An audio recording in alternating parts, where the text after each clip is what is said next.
committee meeting.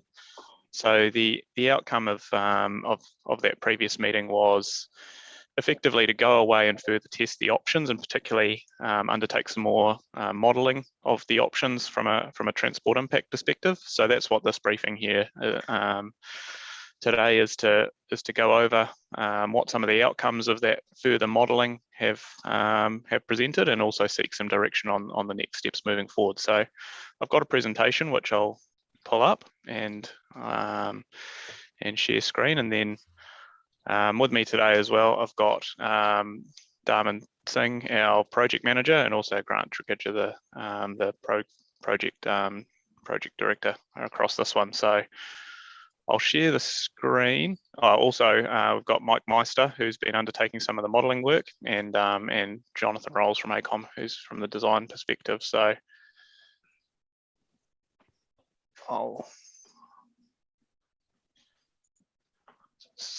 can everyone see that? Yep, looks good. Yep. Cool. All right, so I'll run through the presentation. What I propose to do is run through the presentation in the first instance, and then we'll come back to questions. But if you've got anything along the way, please put your hand up as well, and maybe we can come back to it. So as I've outlined, the purpose of today is to provide an update on the modelling peer review works, give an update on what the findings are, potentially from a short-term and a long-term perspective for the site, and seek direction on what further works we need to present. So just a reminder of the site that we're talking about. We've got the Tristram Collingwood Street intersection. People will know the BP site and Wintec, obviously, on the northern side, next to Collingwood Street. Tristram Street is a major arterial route carrying obviously a lot of traffic. Over 20,000 vehicles per day travel through this intersection, and we've got the new ACC building currently being constructed by Tainui Group Holdings, which is planned to open next year. So the driver of this project primarily is the traffic efficiency at the site currently works okay, but the key concern is walking and cycling safety and connectivity across the site, particularly with anticipated increased demand of the new ACC building,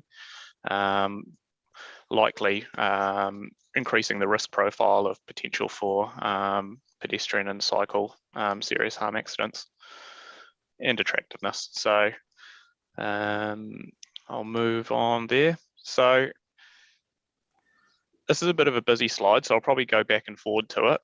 So here's a summary of the updated modelling which we've done, and I can go through, I'll provide a summary of the different options, and then I can go through the different categories of what we've looked at. Basically, what we've tested is firstly the existing roundabout, so the existing situation. So this is where, based on feedback, one of the questions was, how do we get a measure of level of service and safety for pedestrian and cycling connectivity, pedestrian and cycling networks? So that's part of what work's been developed over the last period as well. So, so for the existing roundabout, as you can see, level of service and safety for pedestrians and cyclists is relatively low, as expected. For vehicles getting around the site, it currently works relatively well. And then, so that's our baseline and our existing situation. And then we've gone and tested effectively 4 different outcomes. So the first one, which previously we spoke about, was the Dutch roundabout, the Dutch style roundabout. So, sorry, Councillor Sarah, you had a question? Sorry, I'm happy to wait. I was just going to clarify if the signals, both of them, you're looking at protected ones. Yeah, I'll come to that, but the answer is yes. So previously we'd gone through an assessment, and the Dutch style roundabout, based on our early modelling works, was the preferred option. Council requested that we undertake some further traffic modelling work to further understand that, and we've gone away and done that, and that's where particularly the level of service in terms of delays expected at that site are worse than what the original modelling was demonstrating to us. So that does, from our perspective, change the balance on that site, and we'll get into that in a little bit more detail. Sorry, Chris, just that I'm finding this fantastic, this slide. But just to clarify, is this are these ratings based on what the impact of the ACC with all of those employees, or just what's there now and what? Yeah. So it is looking into the future in terms of what we're anticipating, but the transport or the traffic modelling is based on current flows. What's there now? Okay. So what's there now in terms of vehicle movements is the baseline. Great. Thanks. So that's so the Dutch style roundabout. Yeah, the transport modelling has demonstrated that there would be likely significant network impacts over and above what was previously anticipated. So I think warrants some consideration of further options. We've also tested signals options within the existing land footprint. So obviously within the existing land footprint limits the amount of lanes that we can potentially fit in. Again, the network modelling of that one has demonstrated some concerns in terms of the network efficiency of those intersections, as well as we'd previously identified. There is another option, which is probably an optimized option, which is a signalized intersection, but requiring additional lanes. So that would be a bigger intersection, but obviously would be outside of our existing land corridor, and also have a higher cost associated with it. And then there's another option which we've looked at, is basically to retain the existing roundabout and add some additional kind of walking, cycling, safety connections across the leg. So it's not going to be a step change or transformational change in terms of the walking and cycling level of service and safety, but it's probably an improvement on what's there now. So those we'll probably come back to this slide. I'll just run through quickly. Sorry. So this was the protected signals concept. So I think the slides are a little bit out of order. I thought there was a couple more slides actually. Something's gone wrong there. But there's meant to be a slide which showed the Dutch style roundabout and the signals, but I think we've probably seen those previously, and there's a version in the briefing slide on diligent as well. So I guess that's a summary of where the assessment has taken us to date. So happy to stop and take some questions at this point, if there are any, relating to the modelling assessment. Well, we've got the team here, and then we can probably come back to talk about the next steps. Councillor Mark? Thanks, Joe. Look, very quick one. Which of these options involves keeping the big trees in the middle of that intersection, and which of them involves getting rid of them? So good question. So the existing roundabout, the Dutch style roundabout, would keep the existing trees, but any signals options would require removal of the trees. Okay, thank you. And they're not protected trees or anything like that, are they? They're just big trees? No, they're just nice big ones, but no, they don't have a protected status. Got it. It's high density housing for birds though, Mark. Yes, exactly. Councillor Dave has a question. You guys in Zoom land, don't forget there's some people that are actually in the room here. No, Carmen's monitoring questions because all I can see is the lovely you and I can't see anyone else. So haven't forgotten you, Dave. Sorry, I just couldn't see a hand up there in the chamber there, Dave, but have you Did you have a question at this point, or shall I keep moving on? I'm in the damn room, Chris. Oh, sorry. Carmen said you've got a question, Dave. Yeah. I'm looking at your table here with the colours, that one there. I can't see what is included in the signals within existing land in terms of that issue with signalised intersections and free left turns, making it less safe, if you get what I mean. So I can't, because there's not a matching diagram with each of these to see what you're actually meaning when you say signals within existing land. Is there a free left turn? Why would that be only 5 out of 10 for pedestrians, for instance? Because the crossing, if it's a signalised crossing and there's no free left turn, then I would have thought the safest of the lot for pedestrians. Yeah. Yep. So, so one of the, I'll pass over to the team in a second, but I guess a general concept of what the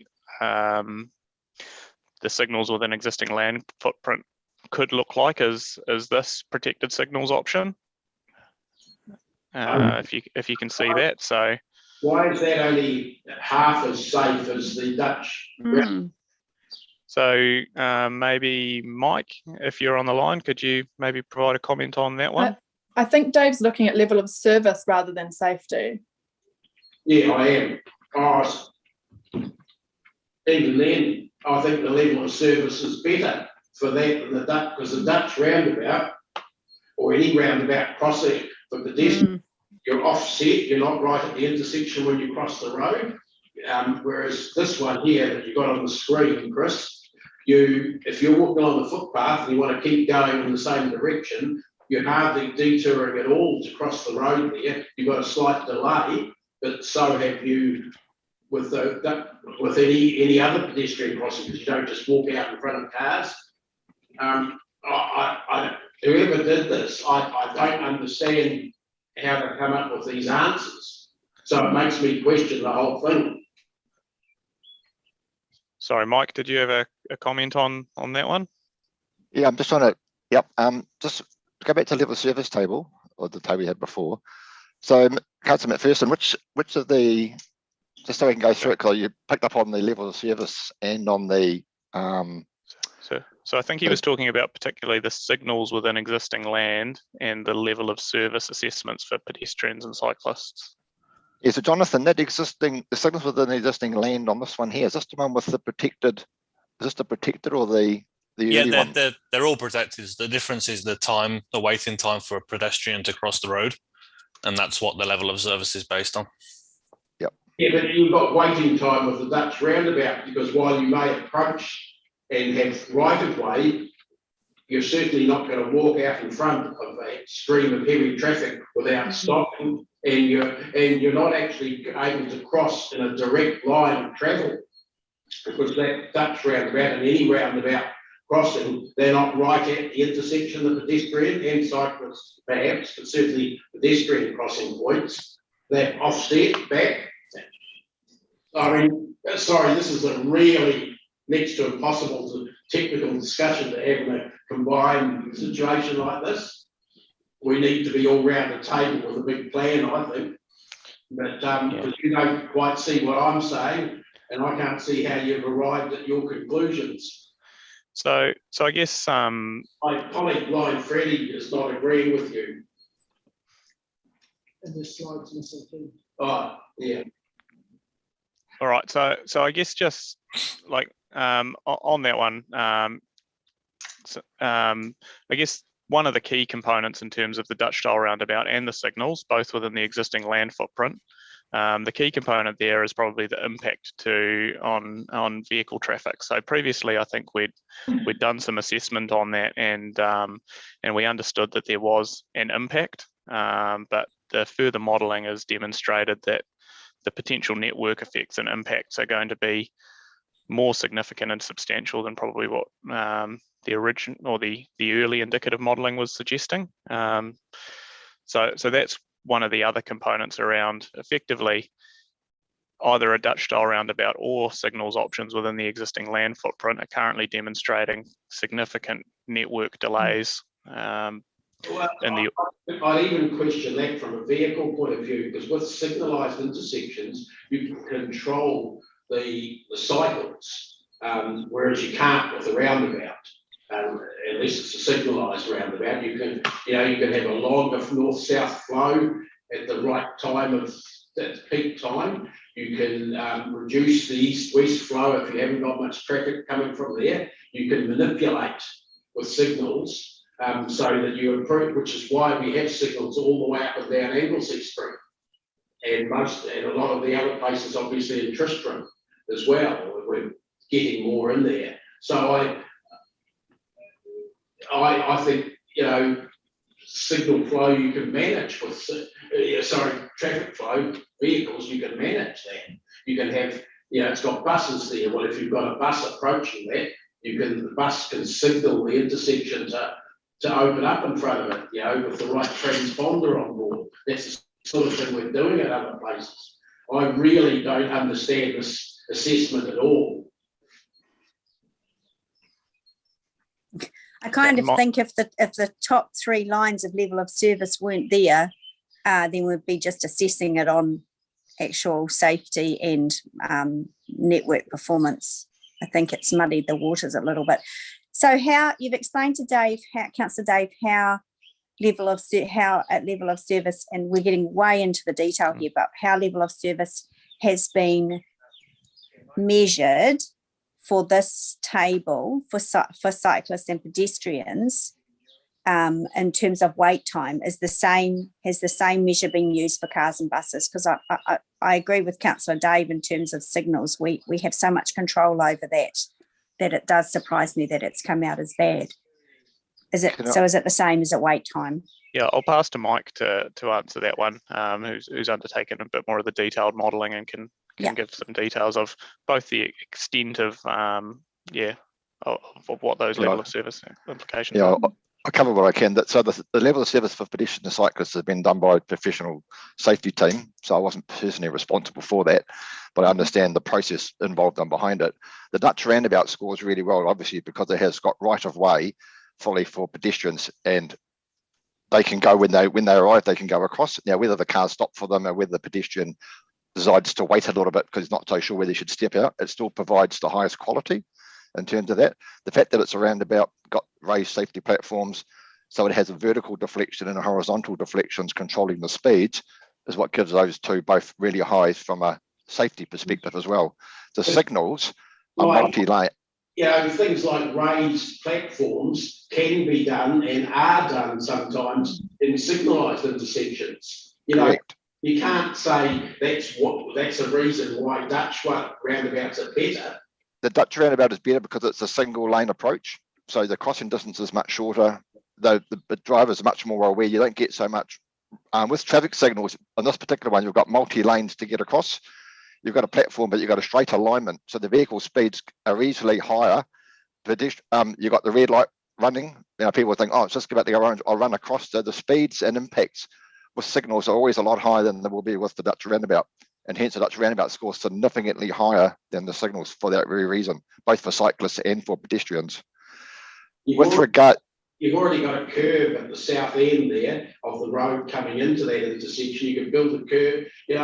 I'm sorry, but these answers are not sensible in my opinion, because you can build curves into any bit of road or intersection if you want, if that's going to help safety, if you're redoing the whole intersection. I don't think a proper analysis has been done of this. And just in terms of level of service, that crossing a roundabout, Dutch or otherwise, Dutch, French or Australian, doesn't matter. You're still not able to do a direct crossing. So it's a lower level of service because you're having to walk a bit further. Hey, look, I just don't want to jump in on you, Dave, here, but I want to see the rest of the presentation as well. And I'd hate to see us.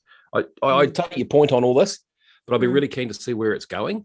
And I know we've only got 45 minutes, so I'd be keen to sort of plough on a wee bit.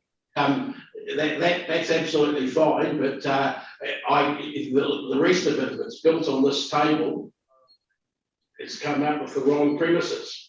So, you know, shut me up, fine, but you won't get me agreeing to anything that I don't understand. Fair enough. No, well, I mean, look, you may be right. I just want to see what's next. But that's just All me. right. Yep. Yeah, no, So- yeah. Me too. I agree. Yeah. You made your point, Dave. Thanks for that. But I came to listen to the staff, not just to you today. All right, so I'll keep moving through the presentation, and then we can come back and look at what those implications are. So again, we've been through a detailed modelling assessment through safety experts and industry technical experts to come up with these components and take your points, Dave, around testing that. But we'll keep moving through the presentation. So the level of service table here, effectively, like we say, the level of service for cars and buses is significantly impacted under all intersection upgrade options that we've assessed within the existing land footprint, and we're talking significant network delays based on the modelling that's been undertaken to date. So that does potentially change that balanced approach from our perspective. So we've spoken about this one. So based on the works which have been completed to date, the Dutch roundabout is not currently recommended for this site. The level of service has been assessed as worse than signals for vehicles. There's a risk of significant delay. Yeah, I guess these are all various effects on network performance and network effects. The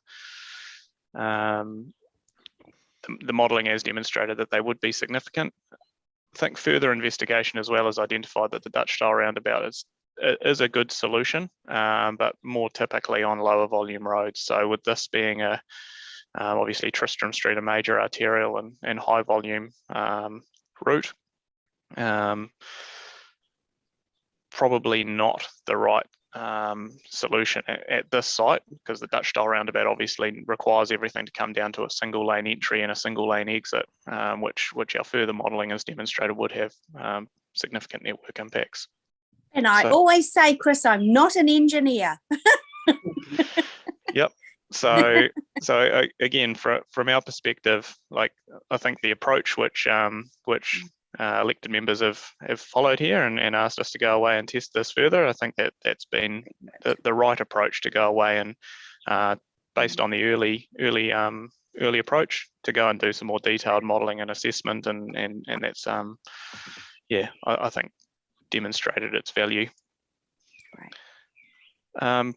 Keynotes for, when I'm saying protected signals, I'm meaning protected signals which the network efficiency is roughly equivalent to the existing roundabout intersection. To do that, land take would be required. It would have a high cost. So just a reminder, we've budgeted $3.1 million in our LTP to deliver this project. If to deliver that broader outcome would have a higher cost than what's currently budgeted, would take longer to complete because of the likely land procurement requirements, which are never short and would need to be further understood.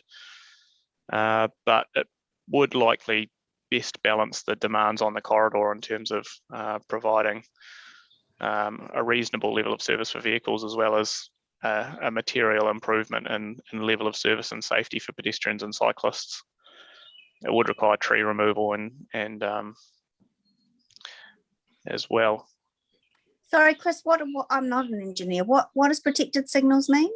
So when we're talking about signalised intersections, there's a general signalised intersection that you see around the city quite regularly, which again, as Dave's described, is potentially we've got left turn slip lanes, and we've got not a huge amount of protection for pedestrians and cyclists. So a Oh, protected okay. It signals relates- option is Okay. particularly more protection for pedestrians and cyclists in For pedestrians, dedicated okay. lanes is Okay. just at a simple level. Yep. Thank you. So at a summary level, so the assessment has demonstrated that a larger protected signals is likely the best balanced approach, caters for all users, but it is high cost and will require additional land. So there is potential to consider that as a long-term solution for this site, or medium to long-term solution, depending on what decisions elected members would like to take. The protected roundabout, which is the Dutch style roundabout, has a focus on active modes and mode shift, but would likely result in significant delays to vehicles. We think that or the staff recommendation is that balance would be an unreasonable balance in terms of the impact to vehicles at the site. So in the short term, there is an option to further investigate, basically leaving the existing roundabout in place, but look to improve the pedestrian and cycle crossing facilities on each of the legs through a combination of raised safety platforms or mid-block signals, which would retain effectively the existing intersection level of service, but also provide an incremental improvement to the pedestrian and cycle safety to get the to help deliver that without significant delays. So the next steps out of this, and then I'll stop to take questions. So keen to seek some guidance on elected members' view of where the assessment has come to date, and the recommended short-term solution and long-term solution, and whether there's a flavour on that. If there's any further direction on the balance between level of service and safety between active modes and vehicles at the site, because obviously there are often trade-offs there, and finding the right balance. Should we further investigate, and how much should we further investigate the long-term options now? So potentially the larger signals option, to look at a big signalised intersection that may require land take. How much work do we want to put into that now, either as from a design perspective, or to potentially consider implementation of that? And also whether there's any appetite for, if we delivered just the smaller the raised safety platforms and mid-block signal crossings, there's an opportunity to reinvest some of the other budgeted dollars into potentially other network improvements as well, because there would be a saving within this project we're forecasting. So I'll stop there, and happy to take questions, and I can go back and forth through the presentation. So Councillor Sarah. Just sorry, it's Rob in the chamber, then Sarah. But just before we do that, Chris, I'm a little uncomfortable with the direction sought, but happy for everyone to give feedback, of course, but purely because the resolution sought to have the peer review and the outcome of the peer review come back to the next committee on the 7th of December. So it would be, I think, proper process for you to, as you've done, put a staff recommendation from the results of the peer review. So, and then elected members will do what they do, but rather than something else from this conversation today. But that would just be me just being cognizant and careful of the process. So let's just go to Councillor Rob and then Sarah. Yeah, thanks, Chair Angela. Yeah, my question, I get the feeling that the recommendation from staff at the moment is the existing RAB and the additional raised safety platforms. But if we were to go to the signals with the land take, which is the $5 million cost, is it possible that we can recover some of those costs? And I'm looking here at particularly at the additional costs over and above what we have in the LTP. Can we recover that from the developer of the ACC building. And the reason I'm asking that question is that we recently have been involved in recovering costs to change Waiwiri Drive. And I know some years ago we collected some contribution from the landowners in Kakatia Drive to install the traffic lights on the corner of Gallagher Drive and Kakatia Drive. And while that latter one was done on a sort of semi-voluntary basis, the landowners in that area saw the obvious advantages of creating a much more permanent and safer road highway outside their properties. Yep. So, so on that one, we've already worked with the developer of the ACC building, and there's an existing agreement in place. So there is a contribution from the ACC building, which is incorporated into this project. It's around $400,000 that they were looking to contribute to improve the pedestrian and cycle safety at this intersection. But effectively, that agreement has already been developed, and so going back and seeking further additional funding from that developer is unlikely. Is it worth the effort, given that I know in the Kakatia Drive one, and I can recall Chris Allen and myself were involved in working then with the landowners. And I recall their contribution was well in excess of what the ACC building developers have given. Is there an opportunity that they could do this on a much more voluntary basis, given that it's going to be a significant benefit to their tenants and the workers of those tenants, and also the customers who will use the ACC building? And I'm thinking here of pedestrian and to some extent some cycle movements. Yeah, Chris Allen, are you on the line to comment on that one further? Yep, I've been listening to that, Chris. Look, I'll pick that up, Rob, with my relationship and talk to TGH. I would have to say, though, the contribution that they've made has been anchored in a formal sort of hearing process. So there was a condition and a requirement for them to contribute the raised safety platforms. I just can't remember, but on at least 3 intersections. So that's been monetarised and forms the basis for the agreement. So I think they might just hold fast to that agreement. But on the basis of the overall improvement, I'm happy to pick that up and at least explore that. Thanks, Chair. Thank you. Okay, there doesn't look like there are any other questions. Chris, can you make sure that this graph is in the report? I think So Sarah had a question. at this stage, Oh, who has? Sarah's got questions. Oh, sorry, Sarah. So sorry. I thought we'd done. Sarah.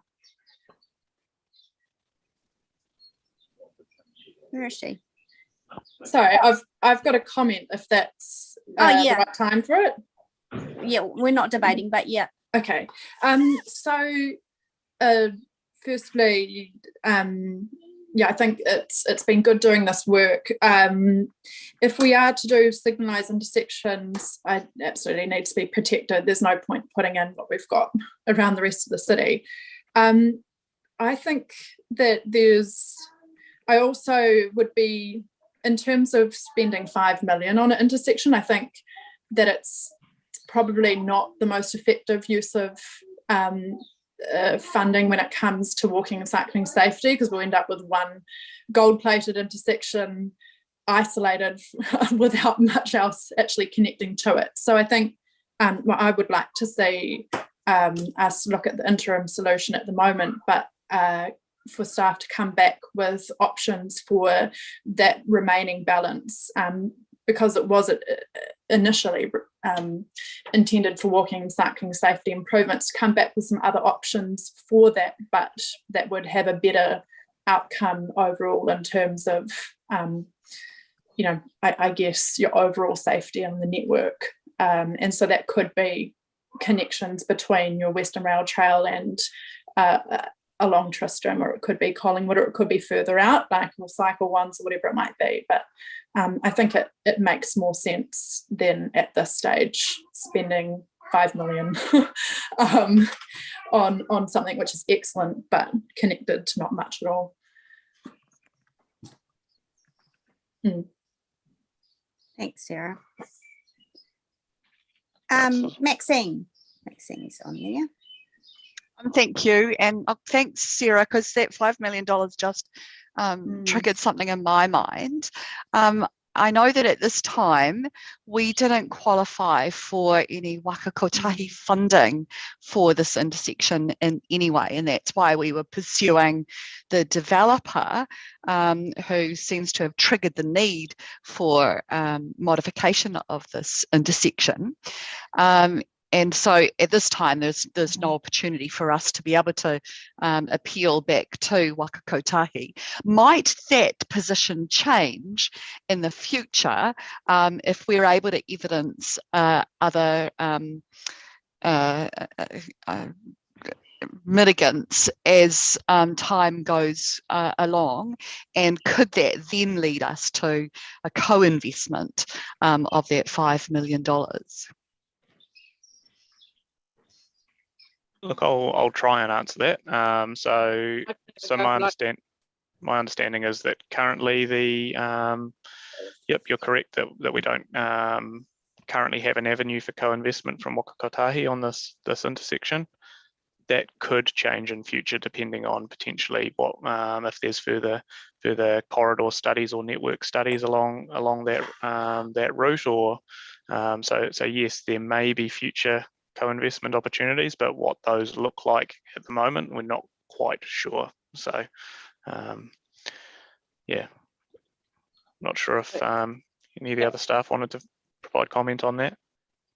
And that would be Robin here. Sorry. Oh, there's Robin. Hi, Robin. Under Chris Allen. I just looked at for your name on the list. We're sitting together. Just getting ready for another meeting.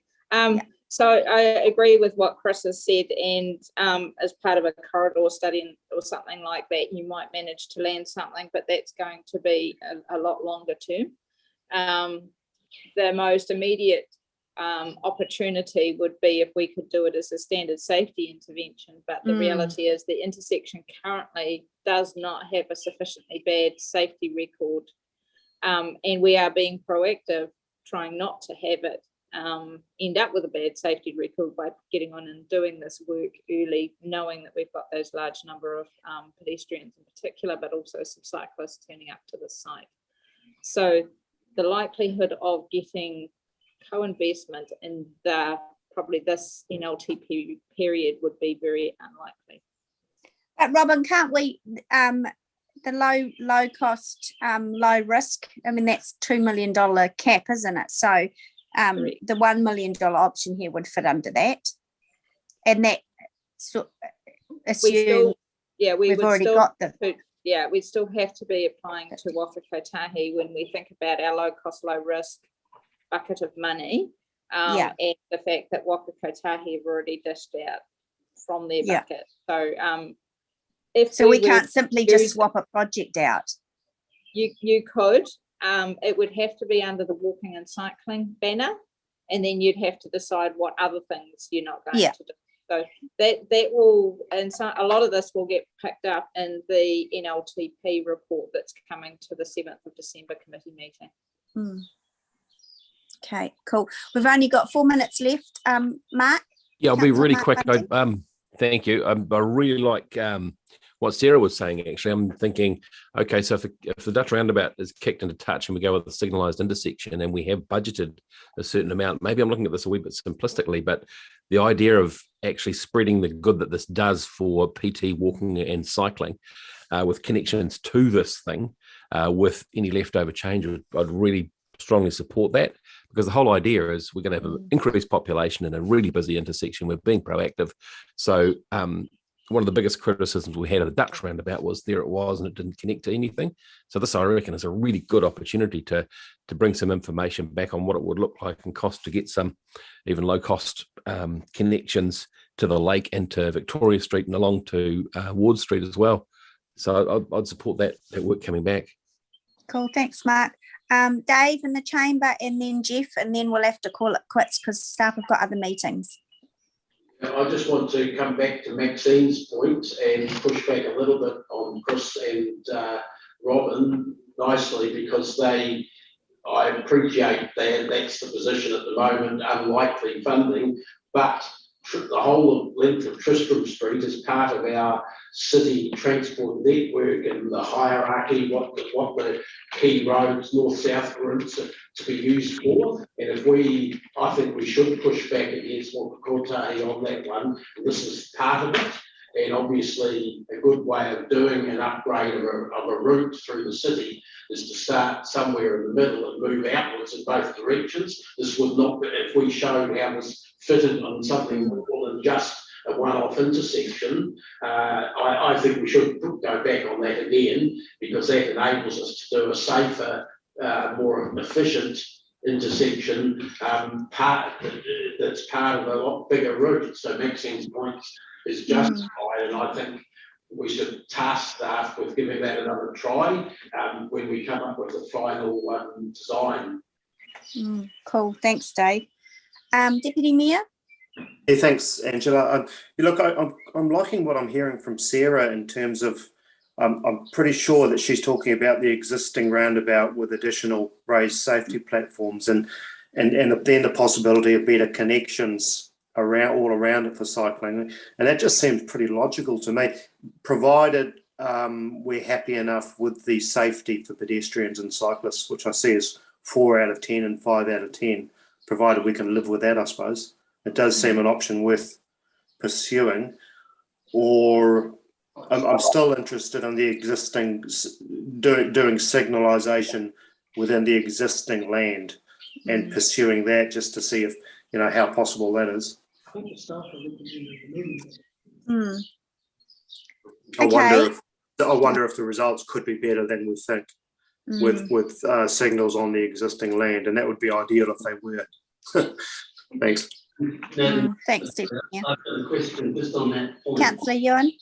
Yeah, thanks, Councillor Angela. I just wanted to be clear that Councillor Sarah's suggestion still involves the signalisation. Can I clarify? Yeah, of course. So essentially I'm saying, if we're not going for the Dutch roundabout, then I would be supportive of an option where we just put in it's the last one on the table, the existing roundabout with additional raised safety platforms, but then we take the remaining 2 million that was budgeted and spread that across other progressing other safety improvements of walking and cycling around the city, just because anyway, I gave my reasons for that. But. Okay, so thank you for that. So we would end up still not having a traffic light. Yeah, okay. Yeah. You had me until sorry, that's fine. I'll put my hand up to speak now that I've had that clarified, and because I didn't want to jump in front of everyone. Just needed that clarification. Okay. I would also support signals within the existing land as long as they're protected, but I couldn't support us putting in what we've got already within the city, which is not safe. And it's a lot of money to put in something that's not safe. Okay, we're due to finish now, and some have got other meetings. So just, Chris, in terms of the report then, I think there's clearly 2 preferred options. Hang on, I've got a message here. We've done Councillor Ewan. I think coming through with what Sarah's proposing and also the signalised option as well. So I think that has given you a steer, and both of those have come out, I guess, the best options in terms of how that table has formed. So is there anything else you need from us? No, that's been useful to have the discussion. Thank you, everyone, and yeah, we'll frame that into the next steps. At this stage, we're not currently we don't currently have we're planning to bring a report back to the upcoming Infrastructure Operations Committee meeting on the 7th of December, but we will be coming back probably in the new year with that updated information. Oh, I thought this was due to back on the 7th. No, it's not. No, so yeah, Okay. just the timing of the modelling assessments. Okay. Have just And on that. either all options, do they still retain the it's not set in stone, is it? The from Tainui, the 400,000 contribution. So do we know that? So those are the cost estimates that were provided there were the gross cost estimates. So the contribution from Tainui has been landed. So we do have an obligation also to deliver something at this site. In accordance with that contribution, but that factors in effectively on top of what council have budgeted in the LTP. Okay. All right, we're out of time. Thanks, everyone. Thanks all those in the chamber for putting on your best duds and turning up while those of us are at home in our tracky decks. Thanks, Chris and your team. Everyone have a great weekend. Thanks, Angela. See ya. Bye. I didn't get that. I don't know where we landed at all. I think